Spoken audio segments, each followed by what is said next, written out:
Tal vez ahorita saliendo, tal vez ahorita en la noche, mañana, la semana que entra, no sabemos el día y la hora, pero ya los cascos del Apocalipsis se encuentran sonando en el cielo.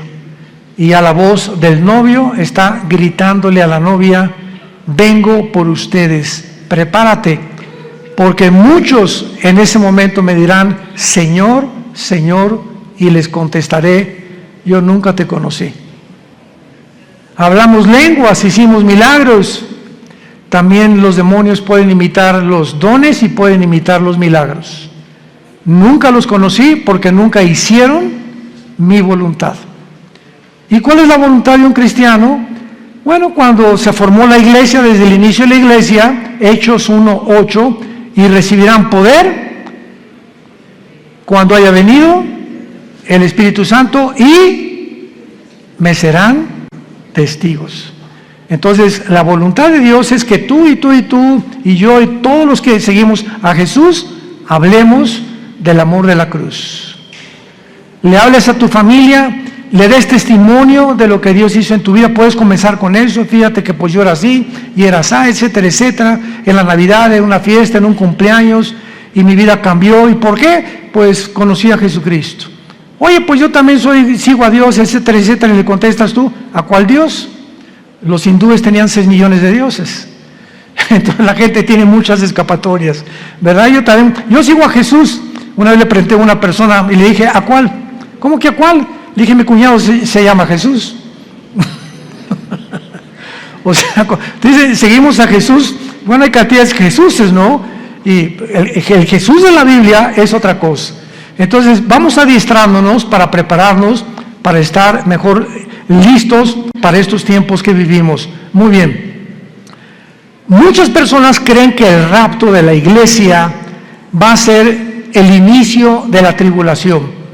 O sea, desaparecemos del mundo millones de personas y en ese momento comienza el anticristo a confirmar un pacto con los judíos y con varias naciones árabes. Sin embargo, no es eso lo que enseña la Biblia. El principal propósito de la tribulación, y la tribulación no se inicia con el rapto de la iglesia.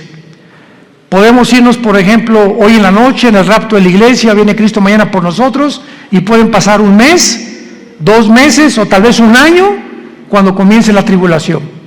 Entonces no necesariamente viene el rapto e inmediatamente comienza la tribulación.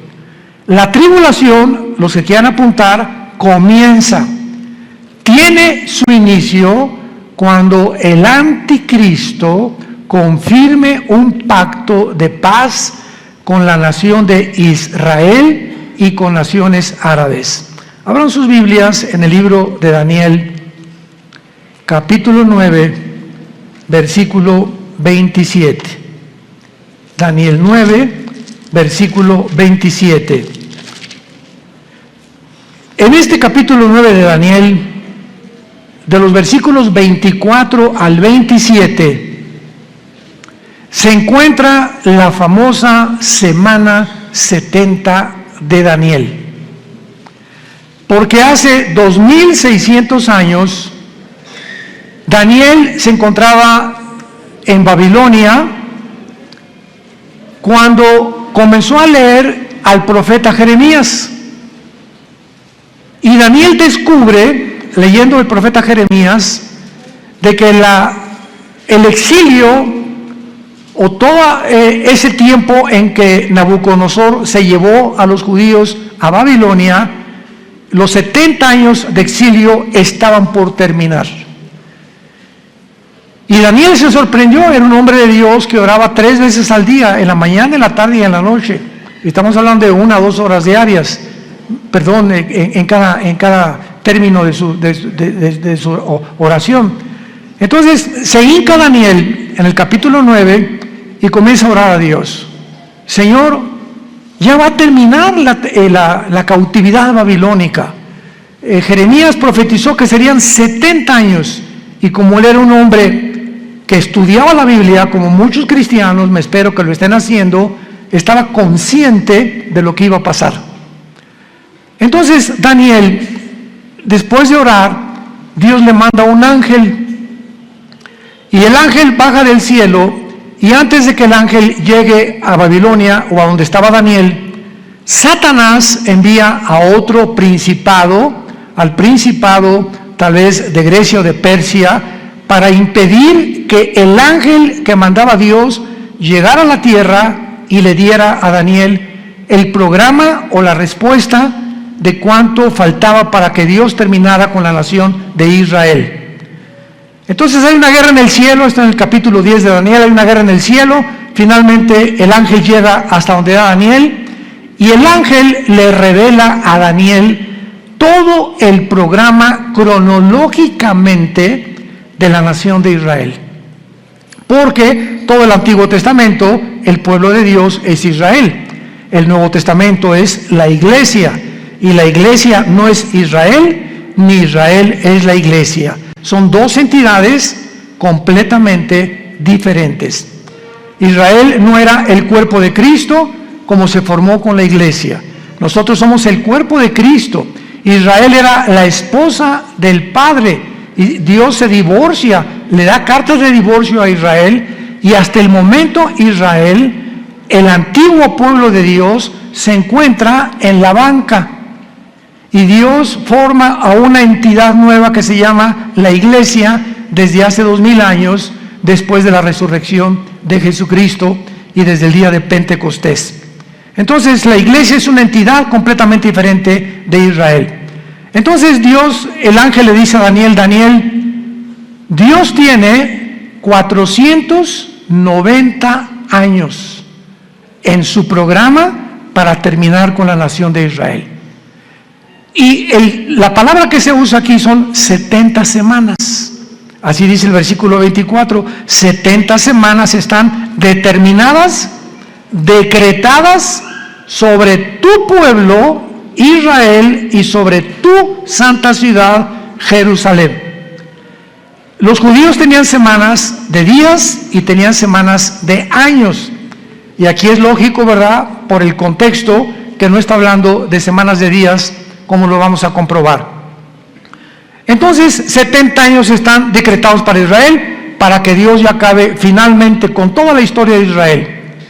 Y el ángel le dice a Daniel, desde que se comience a restaurar la ciudad de Jerusalén, porque en aquel tiempo llegaron los babilonios, llegaron los medos persas, llegaron todo, ¿verdad? Y acabaron con Jerusalén.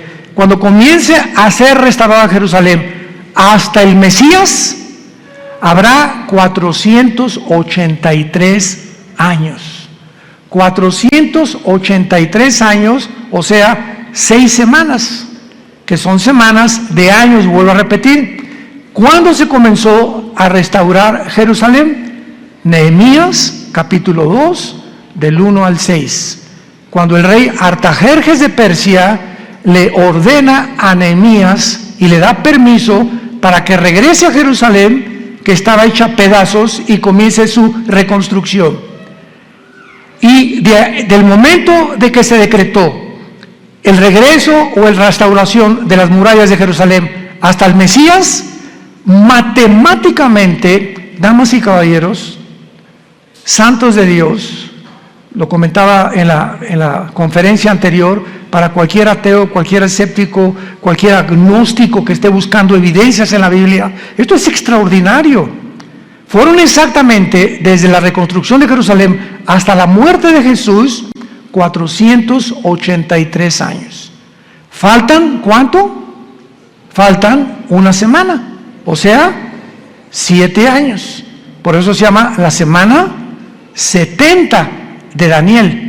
Entonces, los judíos rechazan al Mesías y se interrumpe el reloj cronológico de Dios.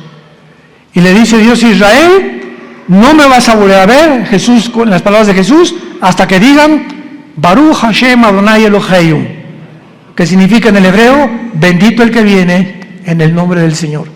Hasta que ustedes me reconozcan como Mesías, no vuelvo a tratar con la nación de Israel. Entonces Dios se vuelve y forma una nueva entidad llamada la iglesia. Y la palabra iglesia, eclesia en el griego, significa los que Dios llama fuera del mundo espiritualmente. Nos envía a Dios a su Espíritu a morar dentro de nosotros para que tengamos el valor.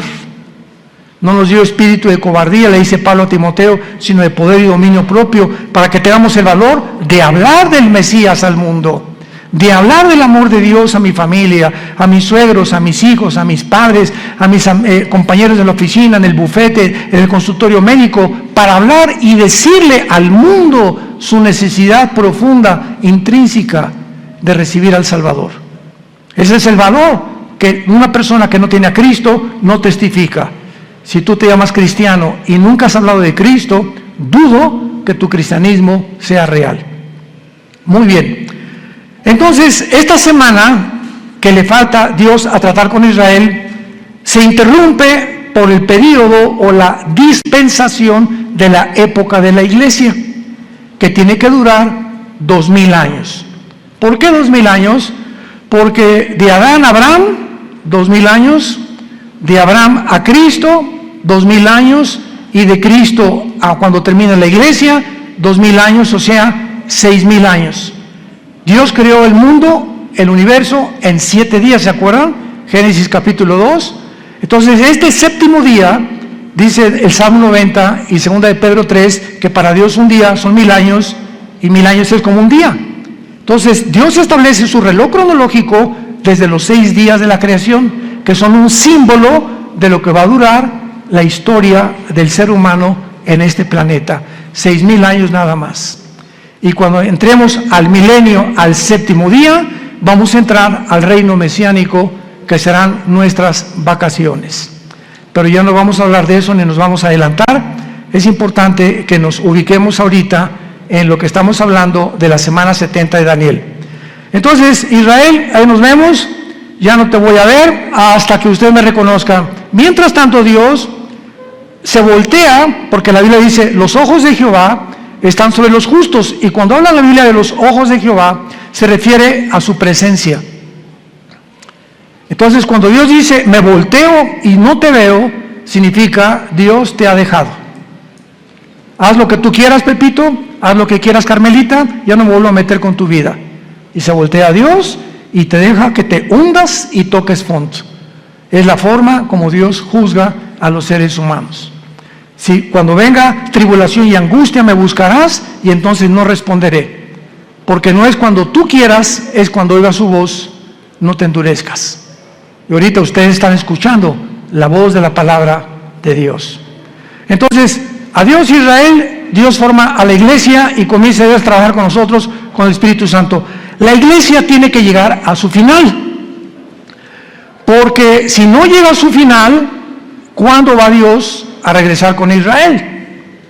Entonces, durante este tiempo de la iglesia, he oído a muchos predicadores que han dicho que ya Dios no tiene que ver nada con Israel, que la iglesia tomó el lugar de Israel y que Israel ya se olvidó de Dios. Yo siempre les digo, leer Romanos 9, 10 y 11. 3 capítulos del libro de Romanos de Pablo mencionan que Dios no ha acabado con Israel. A nosotros nos injertó en el olivo original, en el olivo natural que es Israel, y nosotros somos el olivo silvestre. No somos el original, fuimos injertados en el olivo y en las promesas que Dios le dio en el pacto abrahámico a Abraham. Entonces todas las promesas que Dios tenía para Israel se vuelven a favor de nosotros, menos la promesa de la tierra, porque la promesa de la tierra que Dios le dio a Israel se va a cumplir en el reino mesiánico. Entonces, ahora que Dios se está tratando con la iglesia tiene que salir del mundo para que estos 7 años que quedan de la semana 70 de Daniel, que se llaman los 7 años de la tribulación, y vamos a ver qué otros términos se usan en la Biblia, Dios trate con Israel y los meta a un horno. ¿Qué microondas ni qué nada? Va a ser un horno de fuego donde los va a purificar para que puedan estar listos y entrar junto con nosotros al reino mesiánico o al reino milenial. Pero veamos el versículo que más nos interesa, que es el versículo 27 de Daniel 9. Y por otra semana, o sea, por otros 7 años, ahí está, la semana 70 de Daniel, es la semana que falta para Israel, que son los 7 años de la tribulación. Y por otra semana está hablando del anticristo. Confirmará el pacto con muchos. A la mitad de la semana hará cesar el sacrificio y la ofrenda, y después, con la muchedumbre de las abominaciones, vendrá el desolador, que es el anticristo, hasta que venga la consumación y lo que está determinado se derrame sobre el desolador. Santos de Dios, este versículo 27, por eso la Biblia es más moderna que el periódico de mañana en la mañana. La Biblia es más moderna que cualquier noticia que el mundo pueda sacar, porque todo Dios lo puso con anticipación para que cuando suceda nos acordemos que Dios es el Dios que conoce el futuro. Y ese es el verdadero Dios a quien tú y yo estamos sirviendo. Noten ustedes, hablando del anticristo, versículo 27, y vamos a traducirlo: por 7 años el anticristo va a confirmar, no a afirmar. ¿Ya lo vieron? Confirmar un pacto. Esto significa que cuando nos vayamos nosotros y el anticristo se siente con los rabinos judíos o con los gobernantes de Israel actuales, o no sabemos quiénes serán, para firmar un pacto, confirmar un pacto, estos gobernantes judíos van a aceptar que este hombre les garantice la paz por 7 años, por la semana 70 de Daniel, que son 7 años.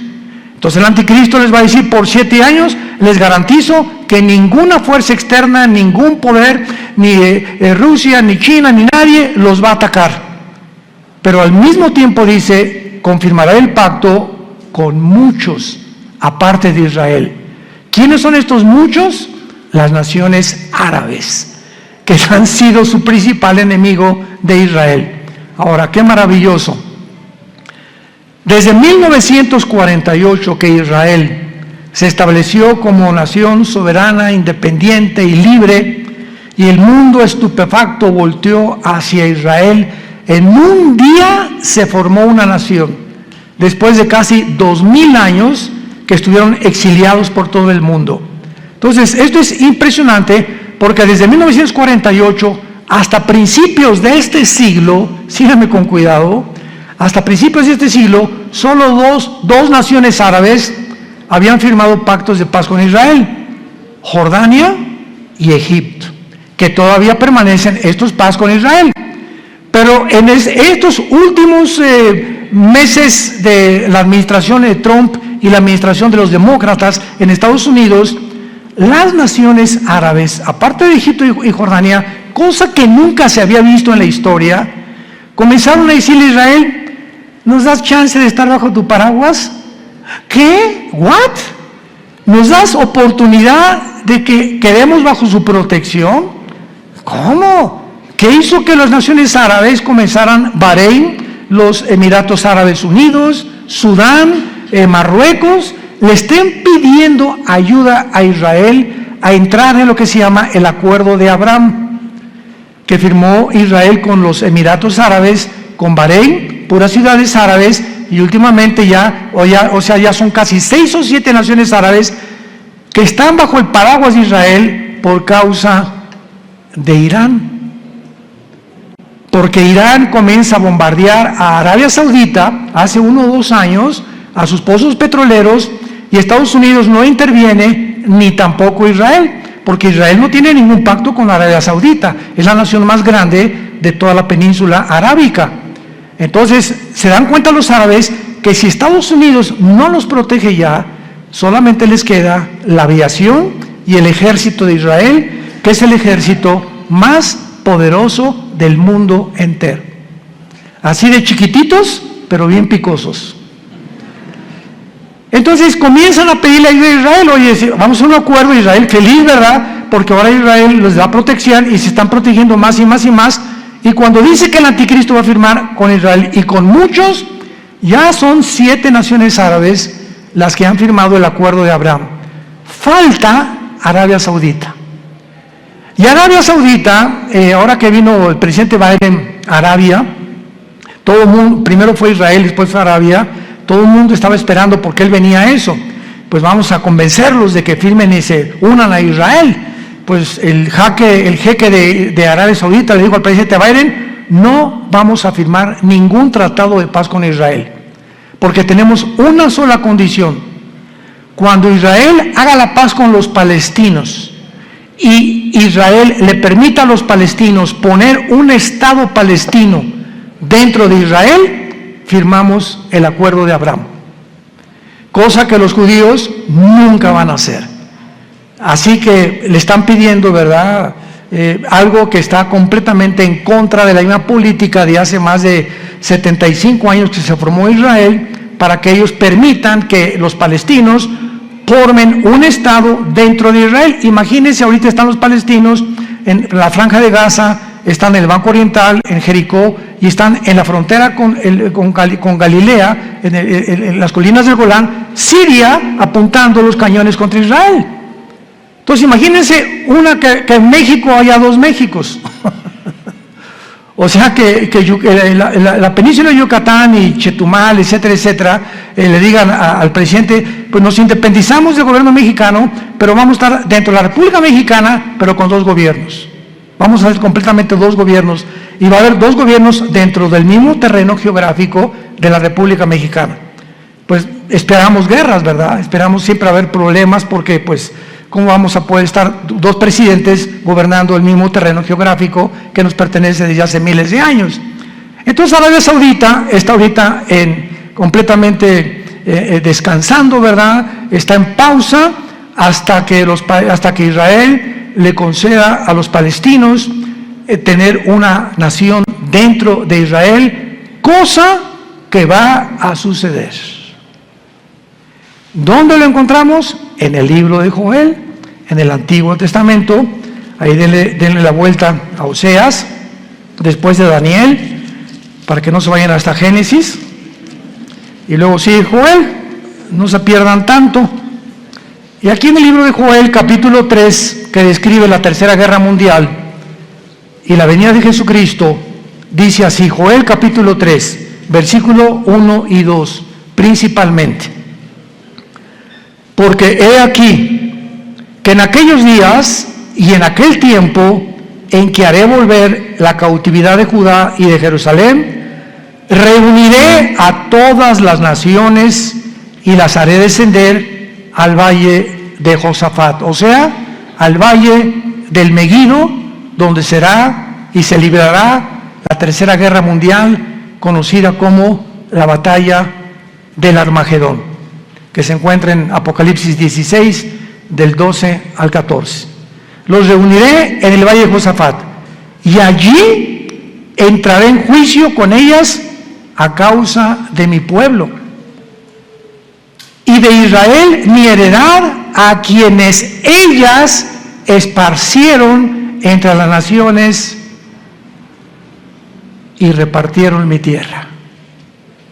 Una de las razones por las cuales Dios se va a enojar con la nación de Israel es que van a acabar cediendo a la presión de otras naciones para permitir dos naciones dentro de una nación. Repartieron mi tierra, la tierra que Dios le prometió a Abraham, a Isaac y a Jacob. Muy bien, ahora veamos este famoso pacto de paz o tratado que confirmará el anticristo, porque hay 5 cosas claves de este tratado, los que lo quieran apuntar. Número 1, el tratado de paz que el anticristo va a confirmar con Israel será entre Israel y el anticristo, involucrando a naciones árabes. Número 1, involucrando a naciones árabes. Puesto que el anticristo tiene que surgir de alguna de las naciones que formaron el antiguo imperio romano, él será el principal protagonista. Ahora vean esto. Para los judíos el anticristo va a ser casi como un Mesías, porque para que hayan confiado que nadie los va a agredir y para que el anticristo tenga el poder de detener a naciones que sean contra Israel, es porque el anticristo va a ser un personaje sobrenatural, controlado por un principado completamente angelical, un principado de Satanás. Ahora esto es muy importante, ¿verdad? Porque él va a ser el principal protagonista y él no va a permitir que nadie los ataque. Antes de que el anticristo firme este tratado, va a haber 2 guerras en Israel, que están mañana en el periódico delante de nosotros. La primera es la del Salmo 83. El Salmo 83 profetizó hace 3000 años que las naciones árabes que forman el círculo cercano a Israel, Egipto, Jordania, el Líbano, Irak y Siria, van a tratar de aniquilar a Israel por segunda o tercera o cuarta vez. Lo intentaron en el 48, cuando regresaron. Al otro día, cuando el primer ministro de Israel proclamó Israel como un estado libre y soberano, los atacaron al otro día, el 15 de mayo de 1948. Los volvieron a atacar en 1956. Los volvieron a atacar en la Guerra de los 6 días, 1967, junio del 1 al 7 de 1967. Y los volvieron a atacar en la Guerra de Yom Kippur, 1973. Cuando Yasser Arafat formó el movimiento para la liberación de Palestina, jurando en el decreto que tienen los palestinos: nunca permitiremos que podamos tener un gobierno en Israel sin Jerusalén. Imagínense nada más. Todos los diplomáticos, el presidente Bush, el presidente Carter, el presidente Clinton, el presidente Reagan, el presidente Trump, el presidente Biden, le han dicho a los palestinos: bueno, les damos la mitad de Jerusalén, y les damos aquí, les damos allá, y ellos dicen: no, toda Jerusalén. O sea, cosa, ¿verdad? Me río porque es una imposibilidad. Como dijo Benjamín Netanyahu, que tal vez próximamente vuelva a recobrar el primer ministerio en Israel, Netanyahu dijo: el día que realmente nuestros enemigos quieran que les demos Jerusalén, vamos a tener lista la operación Sansón. Así se llama, la operación Sansón. ¿Qué pasó con la operación Sansón? ¿Se acuerdan de la vida de Sansón? En Números capítulo 3 en adelante. Bueno, a Sansón le sacaron los ojos, una mujer lo debilitó en sus fuerzas por andar ahí de rabo verde, ¿verdad? Y el Espíritu Santo lo abandonó a Sansón, se quedó sin fuerza, y entonces los filisteos tenían como un circo, lo pusieron lo empujaron, a ver tu fuerza, etc., y comenzaron a burlarse de él. Y ahí Sansón, en medio de este espectáculo donde todos se burlaban de él, los filisteos, le dijo a Dios: Padre, por favor, yo te pido, como un último acto de mi voluntad, llévame a donde haya 2 columnas, porque Sansón conocía el teatro filisteo, para que yo pueda derribar este teatro. Y entonces unas personas que lo guiaron, ¿verdad?, lo pusieron debajo de las 2 columnas, y entonces Sansón muere junto con todos los filisteos. O sea, Sansón tenía el ministerio de acabar con los filisteos, y fue hasta su muerte que terminó con ellos. En su muerte terminó con su ministerio. Entonces los judíos le llaman Operación Sansón. Si nos atacan, morimos junto con ustedes. Tenemos la bomba nuclear. Entonces Israel nunca va a permitir una invasión. Hasta este momento no lo ha permitido, y siempre ha ganado. Y nunca Israel ha sido el que provoca a sus enemigos. Nunca él ha buscado la guerra. Siempre se ha defendido de las naciones árabes. Con esto, para que no haya malos entendidos, no estamos hablando que somos judíos, porque ahorita no hay judío, no hay griego, no hay gentil, no hay italiano, no hay mexicano. En Cristo, en la iglesia, todos somos iguales. Y ahorita los judíos tampoco son parte de Dios. Están en la banca. Ahorita la iglesia son los ojos y el interés principal de Dios el Padre. Pero Dios va a regresar con ellos cuando la iglesia no está en el mundo. Esta guerra del 83 no tarda en liberarse, porque Irán sigue amenazando a Israel. Esta semana Israel bombardeó el aeropuerto de Alepo, donde encontraron que había aviones cargados de armas iraníes que estaban proveyéndoselas a los sirios para atacar a Israel.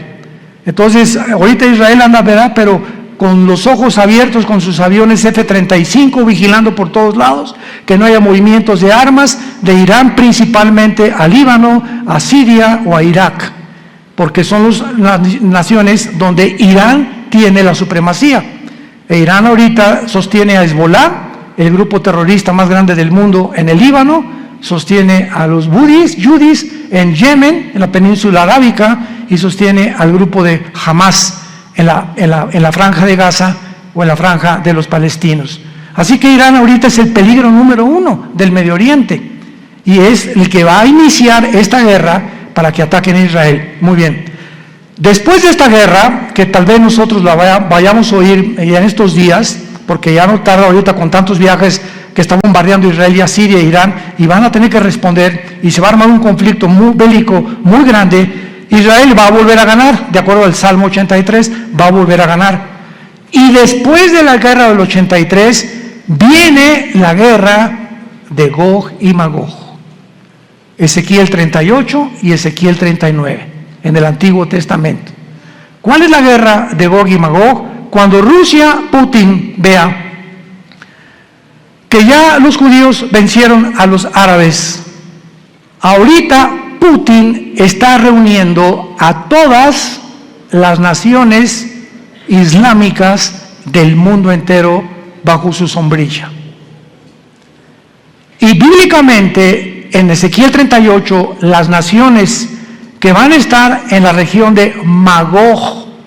Magog es una zona geográfica que comienza desde Finlandia, el mar Báltico, baja por Ucrania. Ucrania pertenece a Magog, por eso nunca se va a salir Putin de Magog, de Ucrania jamás. Kirguistán, Uzbekistán, Kazajistán, Afganistán, Pakistán y todas las regiones del mar Báltico y del mar Negro que están al sur de Rusia, que se dividieron de Rusia en 1991, cuando el comunismo cayó, se perdió Rusia, la Unión Soviética, el 30% de su territorio, que son todas estas naciones que ahora son independientes de Rusia. Pues Putin, su propósito es reunirlas a todas, y todas son musulmanas, menos Ucrania. Todas son musulmanas, menos Ucrania. Y todas estas naciones se van a unir después de la guerra del 83 para venirse en contra de Israel. Qué interesante que Putin tenga semanas buscando alianzas con todas estas naciones. Ya está en Kazajistán, acaba de salir de Kazajistán hace algunos días y va a comenzar a recorrer o a hacer una campaña para unir estas naciones y se cumpla Ezequiel 38 y 39, que será la guerra de la antesala de la guerra del Armagedón. Y pienso de una forma particular que estas dos guerras, la del Salmo 83 y la de Ezequiel 38 y 39, van a suceder antes de que nos vayamos de este mundo. Es posible que veamos y seamos testigos de estas dos invasiones. Y el anticristo, viendo que otra vez derrota Israel a Rusia, porque viene de Rusia con Gog y las naciones musulmanas, entonces el anticristo va a ser el papucho de papuchos. Y ya no va a haber nadie que le pueda hacer frente en el mundo entero, porque ya acabó Rusia, ¿verdad? Ya acabaron las naciones árabes, el primer círculo, los musulmanes ya no van a tener el poder para poder atacar a Israel, y entonces el anticristo va a erigirse como el dictador número 1 del mundo entero, y el anticristo va a unir a Europa con el Medio Oriente. Se van a formar dos continentes, Asia, Medio Oriente y Europa, en una mezcla. Daniel capítulo 7, los 10 cuernos y los 10 dedos de la estatua de Nabucodonosor, y de entre estas 10 naciones, 5 de Europa y 5 del Medio Oriente, dentro de una de ellas, Daniel 7 dice, surgirá el anticristo. Así que no especulemos que el anticristo es el Papa, o que Obama tiene cara del anticristo también, o que el príncipe Felipe por aquí por allá, o que Gorbachov se murió hace 3 días, así que tampoco puede ser el anticristo. Decían que porque tenía un lunar aquí era el 666. Bueno, ha habido tantas especulaciones, ¿no? Nunca sabremos cuándo va a surgir el anticristo hasta que oigamos, pongan atención, santos de Dios, hasta que oigamos, se formó un G10, ahorita hay un G7. 5 naciones de Europa, viendo que ya no pueden subsistir por el gas que Rusia les está impidiendo tener ahorita el invierno de este año en la Unión Europea, ha aumentado el gas en cada nación de Europa 10 veces más. Entonces Europa se encuentra hundiéndose económicamente y ahora sin gas, porque Rusia le está cerrando ya la llave por haber tratado de ayudar a Ucrania. Va a quedar Europa tambaleándose, ¿verdad? Y no hay mejor caldo de cultivo para un dictador que cuando una nación está en problemas, como lo fue para Adolfo Hitler. Adolfo Hitler en 1932-33 acaba de pasar la Primera Guerra Mundial, perdió a Alemania en la Primera Guerra Mundial. Vino el caos económico en los 30s, donde la gente se está muriendo de hambre. Y en medio de este caos, Alemania estaba llena de comunistas, porque el comunismo comenzó en el 93 con los bolcheviques, con Lenin, estaba sin trabajo, no había fábricas, y llega Hitler y crea la Volkswagen, que significa el carro del pueblo. Fernando Porsche fabrica los primeros carros Porsche, hace fábricas, saca Hitler a los comunistas de Alemania, y pues decía la gente, este es el hombre que estamos esperando. Siempre el engaño del populismo, ¿verdad? De los gobiernos populistas. Este es el que estábamos esperando. Porque siempre, desgraciadamente, estamos esperando un hombre que nos saque del hoyo. Y no hay nadie que nos pueda sacar más que Jesucristo, el Hijo de Dios, nada más. Entonces Hitler tenía el caldo de cultivo, ¿verdad? Igual todos los grandes dictadores que ha habido en la historia, Saddam Hussein, el que tú me quieras mencionar, surgen cuando el problema en la nación se encuentra completamente económicamente quebrantada.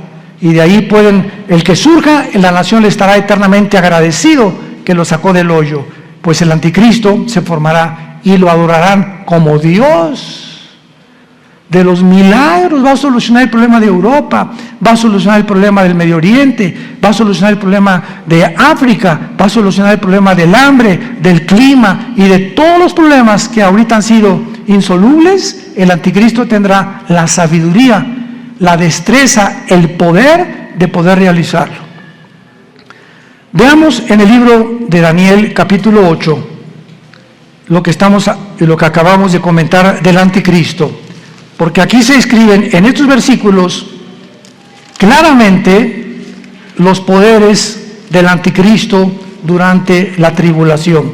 Daniel 8, 23 al 25. Está hablando de la persona del anticristo. Escuchen con mucha atención. Y al final del reinado de estos, cuando los transgresores lleguen al colmo, se levantará un rey altivo, de rostro y entendido en enigmas. Su poder se fortalecerá, mas no con fuerza propia, y causará grandes ruinas y prosperará, y hará arbitrariamente y destruirá a los fuertes y al pueblo de los santos. Con su sagacidad hará prosperar el engaño. En su mano y en su corazón se engrandecerá, y sin aviso destruirá a muchos, y se levantará contra el príncipe de los príncipes, pero será quebrantado, aunque no por mano humana. Rápidamente, para terminar, resalto estas características. En primer lugar, el poder del anticristo no será de él. Su poder se fortalecerá, mas no con fuerza propia, y lo explica Apocalipsis capítulo 13. Y Satanás le entregó su autoridad, y le entregó su poder, y le entregó su sabiduría al anticristo. Por eso dice, su poder se fortalecerá, pero no de él. Todo lo que él haga será porque estará completamente poseído por principados demoníacos. En segundo lugar, dice el versículo 23, que va a ser un rey altivo de rostro y entendido en enigmas. Apunte la palabra en hebreo enigmas, que es chida. No Chiro, Chira, C-H-I-D-H-A, chira. Escuchen lo que significa la palabra chira. Significa dichos o cosas difíciles de resolver, problemas para la inteligencia común del ser humano. O sea, que él va a tener una capacidad sobrenatural, científica, filosófica, política, religiosa, que va a asombrar a la mente más brillante que pueda en ese tiempo existir en el mundo. Entendido en enigmas, su poder se fortalecerá, prosperará y hará arbitrariamente y destruirá a los santos con su sagacidad. Esta palabra sagacidad es la palabra sekel en el hebreo, S y con K, sekel, apúntala, que significa inteligencia para resolver crisis. Con su inteligencia para resolver crisis hará prosperar el engaño. O sea, todo su reino será de engaño, de mentiras, de promesas falsas, porque a los 3 años y medio, en lugar de los 7 años, entrará al templo judío, les permitirá reconstruir el tercer templo a los judíos, los traicionará a los judíos y comenzará la persecución. Mateo 24, 15 al 20. Así que nos encontramos, hermanos, ante un panorama delante de nosotros que es muy claro, porque será un pacto firme el que va a confirmar. Va a iniciarse con 7 años de falsas promesas. Les dará a los judíos el derecho de reconstruir el templo, y a los 3 años y medio profanará el templo, persiguiendo a los judíos y a los cristianos que queden en aquellos días. Tenemos ante nosotros una película, por eso se llama el Apocalipsis. ¿Saben qué significa la palabra Apocalipsis? Viene del griego descorrer la cortina, es lo que significa, descorrer la cortina. Dios en el Apocalipsis nos descorre las cortinas que nadie con su inteligencia natural o humana puede penetrar en el futuro más que el Dios de la Biblia. Nos corre y nos abre la ventana para que nos asomemos y nos diga: he aquí, vengo en breve. Dichosos los que lavan sus ropas para tener derecho al árbol de la vida, y para que sepan que en cualquier momento vengo por ustedes, y muchos se arrepentirán, se jalarán los pelos al darse cuenta que era demasiado tarde, porque nunca hiciste firme tu vocación y tu elección. La puedes tú hacer en esta tarde a través de la convicción que el Espíritu Santo causa en tu corazón. Oremos. Te damos gracias, Padre y Dios de Jesucristo nuestro Señor, el gran pastor de las ovejas, por el pacto sempiterno. Oramos que Dios te haga hacer, que te motive, y que tu pueblo pueda despertar, Señor, porque tu pueblo está dormido. Hay un engaño operando en el mundo entero ya, haciéndoles creer cosas que no son reales. Los medios de comunicación están llenos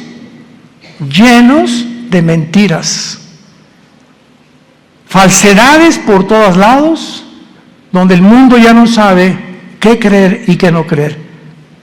Pero tenemos la palabra profética más segura, a la cual haríamos bien en estar atentos como una antorcha que alumbra en lugar oscuro, hasta que el lucero de la mañana salga en nuestros corazones. Gracias, Padre, por tan grande salvación, por esa cruz donde tu Hijo le pusieron espinas en la cabeza, clavos en las manos y clavos en los pies, y desangrando y agonizando, Él pudo expresar las palabras más sublimes que un hombre en ese estado pueda expresar: perdónalos, porque no saben lo que hacen. Pero en este momento tú ya sí sabes que Él murió por ti, para pagar por tus pecados, que fue enterrado, crucificado y resucitado a los 3 días, y que tú necesitas abrazar esa cruz hoy, que tu corazón está preparado, e invitarlo a tu vida como tu Señor y Salvador. Dile estas palabras desde lo profundo de tu alma, si quieres en este momento arrepentirte de tu vida y entregársela a Dios. Padre, te pido perdón por mi vida, por mis pecados. Creo que en esa cruz con tu sangre pagaste por ellos y que a los 3 días resucitaste de los muertos. Y porque creo que vives, Jesús, te pido que entres a mi corazón como mi Señor y mi Salvador. Te doy gracias por la vida eterna y por lo que harás en los pocos días que me quedan de vida para hablar de ti, Señor. No perderé ninguna oportunidad ya en la vida de dar testimonio de tu gracia y amor en la cruz. En el nombre de Jesús. Amén. Gracias a Dios por esta palabra. Gracias a Dios por este libro maravilloso que Dios nos ha dejado. Ámala.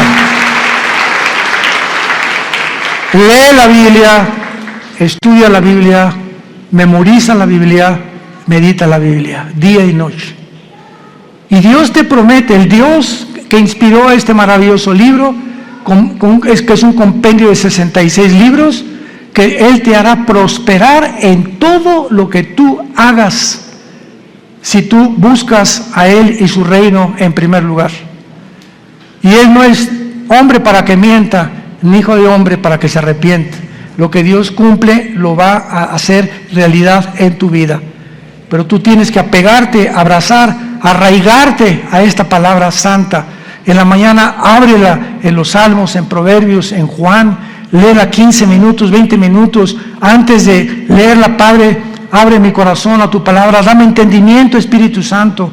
Ahorita vamos a comer todos. No están ayunando, ¿verdad? Y antes de comer, donde quiera que estés hoy, agarra a tu mamá, a tu esposa, que tal vez no habías hecho. Padre, gracias por estos taquitos de barbacoa. Gracias, Señor, por esta comida, en el nombre de Jesús. Y comenzamos ya a vivir una vida de agradecimiento al Creador y al que dio su vida en una cruz por nosotros. Antes de acostarte, Padre, gracias por este día. Me acuesto en paz, me acostaré y así mismo dormiré, porque tú me haces vivir confiado. Quiero dormirme como un angelito sin pensar en nada, porque mañana tú me dirás qué cosa tengo que hacer.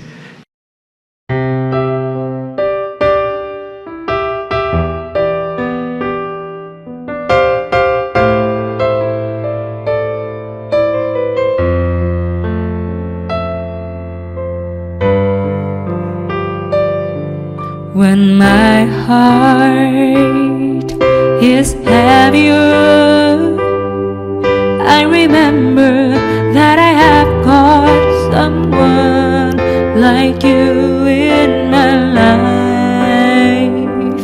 A single day is nothing without you.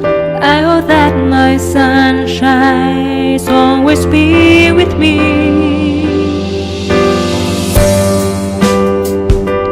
You complete me and my being.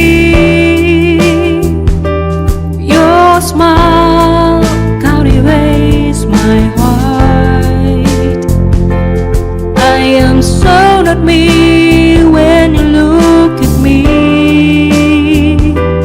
I forget what I really had to say. This is the magic of your love for me.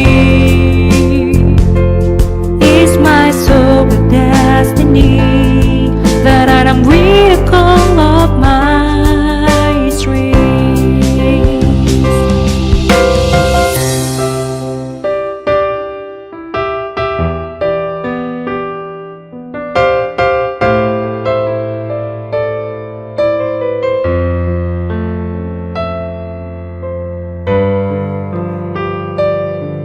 When my heart is heavier, I remember that I have got someone like you in my life.